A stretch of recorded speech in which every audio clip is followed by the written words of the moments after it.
everyone, and happy Tuesday. This week we're going to be talking about the blower door frame and how to properly assemble it and disassemble it.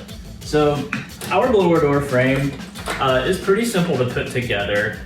Each corner just snaps in to the next side just like that, and the end of each side is numbered. That way you can make sure that you have all the pieces facing in the right direction so that you have a good seal in the doorway. The numbers go 1 through 4, and you just match them together. 1 to 1, 2 to 2, 3 to 3, 4 to 4.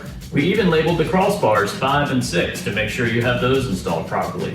To disassemble the frame is very easy. It just snaps apart in one motion. You just grab the 2 long sides and shift them in opposite directions, and then it comes apart just like that.